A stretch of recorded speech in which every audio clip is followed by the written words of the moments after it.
The outcome is the same. He says, how shall we escape if we neglect so great a salvation? Now we come to chapter 10, and now it's much more active, but the outcome is the same still. It's eternal destruction. It's eternal perdition. It's not escaping that which is coming on all the world. That is eternal judgment. But why do they not escape in chapter 10? It's not neglect now. It's obvious and active rejection. Read there again. For if we go on sinning, what? Deliberately. One's passive, one's neglect. We don't do it deliberately. We just get busy. We get focused on other things. We forget and we get turned from. Here, though, it's more active. It's more of a deliberate idea. If we sin deliberately after receiving the knowledge of the truth, there no longer remains a sacrifice for sin. But a fearful what? Expectation of judgment. The same thing. That same coming to an eternal day when the fury of fire will not be quenched and will consume the adversaries. Therefore, he says, how much worse punishment in verse 29. Again, after comparing what chapter 2 did, that law that had a just recompense for every transgression, how much more punishment do you think will be deserved by the one who spurned the Son of God? Now he's not neglected the Son of God, he spurned the Son of God.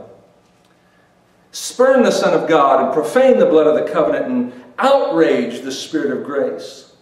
You ask yourself, as I ask myself, are these two things compatible? Are they for the same thing? And let me bring an analogy to us of human relationships, because all this turns on relationship, as we'll see in a moment. All of it is centered on relationship. Let me ask you this. In what condition is the woman or the man who has been, one, spurned in their love towards another, that love that they give, or who has been neglected by the love that they share? Is there any really difference in the end?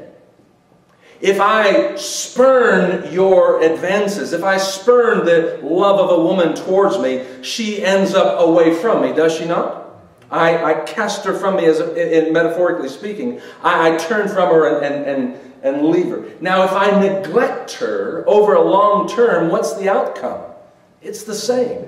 It's the same thing. It's just longer and less obvious, but the outcome is the same. And he's saying the same thing here. We can reject the Lord. We can hear the gospel and reject it, spurn the Son of God, do despite to the Spirit of grace, thumb our nose at the salvation of Christ, reject Him as the only way, turn from Him knowingly and willingly, and have only the eternal judgment to bear. We can, though, do something similar to a lifelong of neglect in a relationship that ends in the same way. We just sort of drift away. But it's a way that we drift. We never drift to the Lord. It's always a way. The way of drifting is always a way.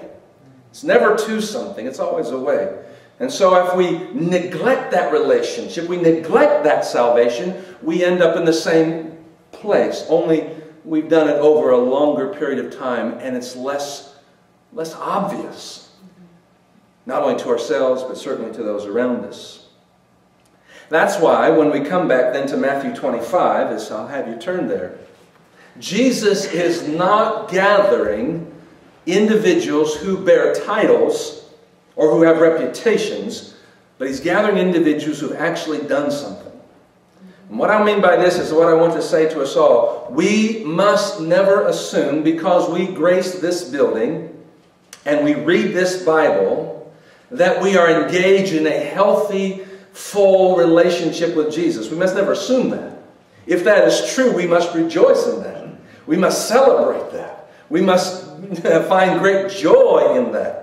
But we must never let the surroundings determine or cause us to assume that our relationship with Christ is holy. Just because we are in a holy place doesn't mean that our hearts are holy. And so He's not bringing before Him those who've confessed Christ and those who've not confessed Christ, you see. He's not bringing the Christian West and the Buddhist East. He's not bringing animus and belief. He's bringing two kinds of people who've done something. Not who said they are something, but who've done something.